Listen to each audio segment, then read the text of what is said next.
और क्या हाल है मेरे दोस्तों। मैं आप सभी दोस्तों का श्वेता पाक कलम में स्वागत के साथ साथ अभिनंदन करती हूँ। आप लोग कैसे हो। आज श्वेता पाक कलम बना मिक्स वेज अचार, जिसे नौरंग अचार भी बोला जाता है। सर्दियों को मौसम शुरू होते ही ढेर तरह की सब्जियां मार्केट में आपको आसानी से मिल जाती हैं। जो भी सब्जियां आपको पसंद हो अपने टेस्ट के हिसाब से लेके इसी के द्वारा आप अचार को बना के तैयार कर सकते हैं। इसके अंदर हमने सिंघाड़ा लिया, हरी मिर्च, नींबू, आंवला, गाजर, मूली, शलगम, हरी मिर्च, अदरक को डाल के बना के तैयार किया। चलो दोस्तों, हम आप इसको मिलके बनाना शुरू करते हैं। मिक्स वेज अचार। अचार को बनाते समय साफ सफाई का विशेष ध्यान रखेंगे तो अचार आपका काफ़ी दिनों तक सुरक्षित रहेगा। जो भी सामग्री इसके अंदर डालिए अच्छी तरह से धुल के साफ करने के बाद ही यूज़ करिए। आधा केजी हमने सिंघाड़ा लिया था, अच्छी तरह 4 से 5 पानी से हल्का सा रगड़ते हुए इसको साफ करके तैयार कर लिया। तैयार करने के बाद एक पैन के अंदर रख देते हैं और उसके बाद इसके अंदर थोड़ा सा पानी डाल दिया। गैस पे ढक्कन लगा के इसको रख देते हैं। सिंघाड़े को खुले बर्तन के अंदर पका के तैयार करना है। कुकर में इसको बिल्कुल मत पकाइएगा, नहीं तो अचार खराब हो जाएगा। इसी के साथ साथ थोड़ी सी सब्जियां हमने ली। एक फूल गोभी ली थी छोटे साइज की, लगभग 300 ग्राम के करीब थी। इसमें के सारे फूल को हमने निकाल के इस तरह से छोटे टुकड़े में काट के तैयार कर लिया। सब्जियों को हमने मार्केट से लाने के बाद अच्छी तरह से इनको धुल के साफ कर लिया। उसके बाद इनकी छिकलों को निकाल दिया और निकालने के बाद दोबारा से धुल के हमने साफ कर लिया है। इसके लिए हमने 250 ग्राम मूली लिया था, 300 ग्राम इसके लिए आंवला लिया है, 300 ग्राम गाजर है, 300 ग्राम शलगम है। इसके लिए 250 ग्राम हमने नींबू लिया और 250 ग्राम हमने मटर लिया था, जिसकी छिकली को निकाल के उसके दाने को तैयार करने के बाद इसको भी 2 पानी से अच्छी तरह से धुल के साफ कर लिया। अचार को बनाते समय साफ सफाई का विशेष ध्यान रखिएगा। अब हमने सारी सब्जियों को काट के तैयार कर लेना है। इसको लगभग 2 इंच के टुकड़े में हमने सब्जियों को काट के तैयार किया। सबसे पहले मूली को काट ली, उसके बाद गाजर को काट के तैयार कर लेते हैं। इसी तरह शलगम को भी हमने लंबाई में काट के तैयार कर लेना। हमने सारी सब्जियों को लंबाई में काट के तैयार किया है। इस तरह देखिए गाजर, मूली, शलगम और गोभी को काट के तैयार कर लिया। इधर हमने सिंघाड़े को रखा था, उसके अंदर भी उबाल आ गया। उबाल आने के बाद सिर्फ 5 से 6 मिनट ही हमने पकाना है। ओवर कुक इसको बिल्कुल नहीं करना है। इस तरह देखिए मुलायम हो गए। गैस की फ्लेम को बंद कर देते हैं और एक भगोने के अंदर पहले ही हमने लगभग 2 लीटर पानी को रख दिया था। जब पानी के अंदर उबाल आ गया उसके बाद इसके अंदर हमने गाजर, मूली, शलगम और गोभी को डाल देते हैं। अच्छी तरह से इसको मिला देते हैं, ढक देते हैं। अचार कोई भी बनाइए उसके अंदर अगर हरी मिर्च नहीं रहती तो अचार के स्वाद को बेस्वाद कर देती है। इसके लिए 100 ग्राम हमने हरी मिर्च ली है, 100 ग्राम अदरक लिया है और 150 ग्राम हमने मोटी वाली हरी मिर्च ली है। इसको पहले ही अच्छी तरह से धुल के हमने साफ करके तैयार कर लिया था। सिंघाड़े को निकाल के एक छन्नी के अंदर रख दिया है। जब तक ये ठंडा होता है उसके बाद इसको कट करके तैयार करेंगे। इधर हमने हरी मिर्च में बीच में एक चीरा लगा देते हैं। अदरक को भी लंबाई में काट के तैयार कर लिया और जो मोटी वाली हरी मिर्च है इसको गोल टुकड़े में काट के तैयार कर लेते हैं। हरी मिर्च को आप अपने स्वाद के अनुसार कम या ज़्यादा कर सकते हैं। इस तरह देखिए तीनों को हमने काट लिया। अच्छी तरह से इसको थाली में फैला देते हैं। बाद में इसको धूप में रख देंगे। जब हमने भगोने के अंदर सब्जियां रखी थी इसके अंदर दोबारा से उबाल आ गया। गैस की फ्लेम को बंद कर देते हैं और इसको एक छन्नी के अंदर निकाल के रख लेते हैं। जिस पानी के अंदर हमने गोभी, गाजर, मूली को पका के तैयार किया था उसमें सारे पानी को निकाल देते, थोड़ा सा पानी रहने दिया और उसके अंदर आंवले को डाल के इसको ढक देते हैं। इस तरह से देखिए सब्जियों को हमने छन्नी के अंदर निकाल के रख लिया। सब्जियों को ओवर कुक बिल्कुल नहीं करिएगा, नहीं तो अचार के स्वाद को खराब कर देगा। सिर्फ हमने दोबारा से उबाल आने तक ही पका के तैयार किया था। सिंघाड़े को रखे हुए भी 10 मिनट हो गए। जो इसके कांटे वाले हिस्से हैं दोनों साइड के और ऊपर वाले, उनको काट के साइड में कर देते हैं। इसी प्रोसेस के द्वारा पूरे सिंघाड़े को हमने काट के तैयार करना है। इस तरह देखिए सिंघाड़े को कट करके तैयार कर लिया। इधर जो हमने गैस पे आंवला रखा था उसको पकते हुए भी 5 मिनट हो गए। चाकू की सहायता से इसको चेक कर लिया है।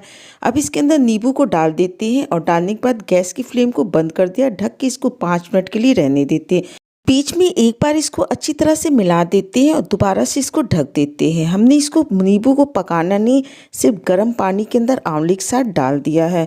आधा लीटर पानी एक पैन के अंदर रखा था, उसके अंदर उबाल आ गया। हरी मटर को डाल देती है, ढक देती है। दोबारा से उबाल आने के बाद गैस की फ्लेम को बंद कर दिया। मटर को छन्नी के अंदर निकाल के रख लेते हैं। बाद में इसको प्लेट के ऊपर हमने फैला दिया है। इधर जो हमने आंवला को पका के रखा था इसको भी छन्नी के अंदर हमने निकाल लिया है। इस तरह से नींबू का अचार अगर आप बनाएंगे तो अचार बिल्कुल भी कड़वा नहीं रहेगा। आंवले को हमने छोटे टुकड़े में काट के तैयार कर लेना है। इस तरह आंवले के सारे पीसेस को अलग कर लेते हैं। अलग करने के बाद इसको एक थाली के अंदर निकाल लेते हैं। नींबू को हमने साबुत ही धूप में रखना है। इसको हम अचार बनाते समय कट करके तैयार करेंगे। इस तरह देखिए आंवले को काट के तैयार कर लिया। नींबू को प्लेट में इसी तरह रहने दिया और रंग अचार बनाने के लिए जो भी सामग्री हमने उबाल के तैयार की सभी को धूप में डाल देते हैं लगभग 2 से 3 घंटे के लिए। जब ये अच्छी तरह से सूख जाएगा तभी अचार पूरी तरह से परफेक्ट बन के तैयार होगा और काफ़ी दिनों तक सुरक्षित रहेगा। इस तरह इसको जब तक ये सूख के तैयार होता है हमने मसाले की तैयारी कर लेनी है। गैस पे एक पैन रख दिया, पैन गर्म हो गया, इसके अंदर 100 ग्राम हमने धनिया को डाल दिया। गैस की मीडियम फ्लेम पे चलाते हुए धनिया को 3 से 4 मिनट तक हमने भून के तैयार करना है। इसका कलर बिल्कुल नहीं चेंज करना है। इस तरह देखिए धनिया को भूनते हुए 4 मिनट हो गया। पूरी धनिया को एक प्लेट के अंदर निकाल के रख लेते हैं। वापस से पैन को हमने गैस पे रख दिया। 25 ग्राम इसके अंदर सौंफ डाल देते हैं और लगभग 20 ग्राम के करीब इसके अंदर हमने जीरा को डाल दिया। इसको भी चलाते हुए गैस की मीडियम फ्लेम पे इसको भी 2 से 3 मिनट तक भून के तैयार करते। इस तरह देखिए भुन गया है, पूरे को प्लेट के अंदर निकाल के रख लिया। वापस से पैन को हमने गैस पे रख दिया और इसके अंदर 1 टेबलस्पून मेथी दाना और 10 से 12 हमने लाल मिर्च को डाल दिया।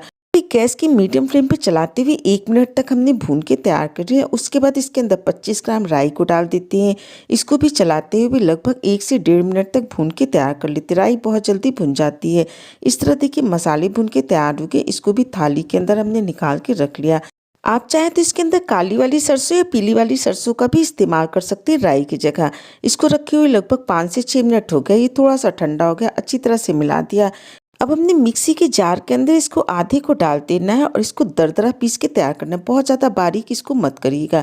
इस तरह देखिए एक बैच तैयार हो गया। पूरी को एक प्लेट के अंदर निकाल के रख लेते हैं और दूसरे बैच को भी इसी तरह पीस के तैयार कर ले। इस तरह देखिए अचार का मसाला बन के तैयार हो गया। आप कोई भी अचार बनाइए उसके अंदर इन मसालों को डाल सकते हैं। इधर हमने 150 ग्राम लहसुन लिया था, इसको छील के तैयार कर लिया। अब इसको उसी जार के अंदर डाल के दरदरा पीस के तैयार करना है। इसको पीसते समय हमने किसी पानी का उपयोग नहीं करना है। जिस बर्तन के अंदर हमने अचार को रखना उसके अंदर 2 से 3 टेबलस्पून सरसों का तेल डालते हैं। अंदर से इसको अच्छी तरह से दोनों जार को ग्रीस करके तैयार कर लिया। अचार बनाने के लिए जो भी सब्जियां हमने धूप में रखी थी ये 2 घंटे हो गए हैं। अब इन सब्जियों को एक साथ थाली के अंदर निकाल के रख लेते हैं। इन सब्जियों को सिर्फ 2 से 3 घंटा ही हमने धूप में सुखा के तैयार करना, बहुत ज़्यादा नहीं सुखाना। अगर धूप की सुविधा ना हो तो आप इसको 3 से 4 घंटे पंखे के नीचे सुखा के तैयार कर लीजिए। अब इन पूरी सब्जियों को एक बड़े से बर्तन के अंदर निकाल के रख लेना है। जो हमने अचार मसाला बना के तैयार किया उसमें से 2 से 3 कलछिल इसके अंदर हमने अचार मसाला को डाल देना है। कुल अचार मसाला हमने लगभग 250 ग्राम के करीब तैयार किया। इसको रख देते हैं साइड में, बाद में जरूरत लगेगी तो और डाल लेंगे। 2 टेबलस्पून इसके अंदर हमने हल्दी पाउडर डालते हैं। 1 टेबलस्पून इसके अंदर हमने मंगरेल को डाल देना है। 1 टेबलस्पून इसके अंदर हमने गरम मसाला डाल दिया। गरम मसाला जरूर डालिएगा, इससे इसका स्वाद बहुत ही बढ़िया बन के तैयार होता है। इसके अंदर लगभग 100 से 125 ग्राम के करीब हमने सादा वाला नमक डाल दिया। नमक अचार आप कोई भी बनाइए, नमक उसके अंदर थोड़ा सा ज़्यादा पड़ता है जिससे उसकी शेल्फ लाइफ काफ़ी ज़्यादा बढ़ जाती है। हमने जो लहसुन दरदरा पीस के तैयार किया था पूरे लहसुन को इसके अंदर डाल देना है। डालने के बाद जो नींबू लिया है उसके 2 हिस्से कट करके तैयार कर लेते। बीच वाले हिस्से को निकाल देते, इसको छोटे टुकड़े में काट के तैयार कर लिया। पूरे नींबू के टुकड़े को इसके अंदर डाल देते हैं। डालने के बाद इसके अंदर लगभग 300 ग्राम के करीब हमने सरसों का तेल डाल दिया। थोड़े से तेल के द्वारा ये अचार बन के तैयार हो जाते हैं और तेल को हमने गर्म नहीं किया, कच्चा ही हमने सरसों का तेल उपयोग किया है। इसके अंदर हमने 25 से 50 ml के करीब सिरका को डाल दिया। सिरका को डालने से अचार की शेल्फ लाइफ बढ़ जाती है, अचार आपका कभी भी खराब नहीं होगा। इन सारी सामग्री को अच्छी तरह से मिला लेते हैं। हमने सिरके की रेसिपी आपके साथ शेयर की, गन्ने की और जामुन की, आप हमारे चैनल पर उनको देख सकते हैं। अचार को बनाते समय साफ सफाई का विशेष ध्यान रखें। अचार को बनाने से पहले हमने हाथों को अच्छी तरह साबुन से धुल के साफ कर लिया था। टॉवल से पोंछने के बाद ही अचार को बनाना शुरू किया। इसके अंदर थोड़ा सा अचार मसाला कम लग रहा है तो 1 कलछिल इसके अंदर और डाल देते हैं और इस बचे हुए अचार मसाले को आप डिब्बे के अंदर रख लीजिए। किसी भी अचार की रेसिपी में या फिर किसी भी सब्जी में आप इसको डाल सकते हैं। मसालों को अच्छी तरह से अचार के ऊपर लगा दिया। इस तरह देखिए सारे के ऊपर मसाले अच्छी तरह से लग गए। जो हमने जार तैयार करके रखा है उसके अंदर सारे अचार को हमने भर देना है। इसी प्रोसेस के द्वारा बाकी जार के अंदर भी हमने अचार को भर के तैयार कर लेना है। कुल मिला के लगभग 2.5 से 3 केजी तक अचार बन के तैयार हुआ। अब अचार को हमने अच्छी तरह से सुरक्षित रखना है तो आप इसके ऊपर एक कॉटन का कपड़ा लगा लीजिए और उसके बाद इसको किसी भी रबड़ बैंड से या फिर कपड़े के द्वारा अच्छी तरह से बांध के तैयार कर लीजिए। इसको कम से कम 4 से 5 दिन हमने धूप में रखा था। सुबह धूप में रख देते, शाम को हटा लेते, उसके बाद अच्छी तरह से मिला के तैयार कर लेते हैं। इस तरह देखिए 5 दिन बाद अचार तैयार हो गया।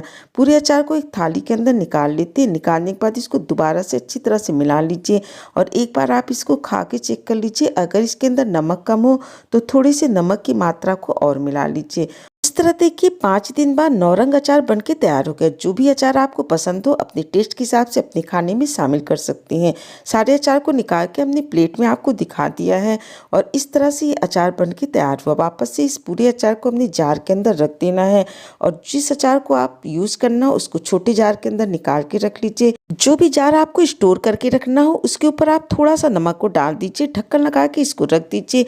ये अचार बिल्कुल भी ख़राब नहीं होते और खाने वाला अचार आप दूसरे जार के अंदर निकाल के रख लीजिए। और इस तरह से देखिए बहुत ही ज़्यादा टेस्टी नौरंग अचार बन के तैयार हो गया। हमने अपनी तरफ से पूरी कोशिश की है कि इस अचार को बनाने में जो भी बातें हमने आपको बताई हैं, अगर उन चीज़ों को आप फॉलो करते हैं तो आपका अचार भी पूरी तरह से सुरक्षित होगा। अगर आपको मेरी रेसिपी अच्छी लगती, वीडियो पसंद आती है तो लाइक शेयर सब्सक्राइब करें और हमारे चैनल पर ढेर सारे अचार की रेसिपी हमने आपके साथ शेयर किया, आप हमारे चैनल पे उनको देख सकते हैं। आपने इतना कीमती समय निकाल के हमारा ये वीडियो देखा, इसके लिए आप सभी का बहुत बहुत धन्यवाद, बहुत बहुत शुक्रिया।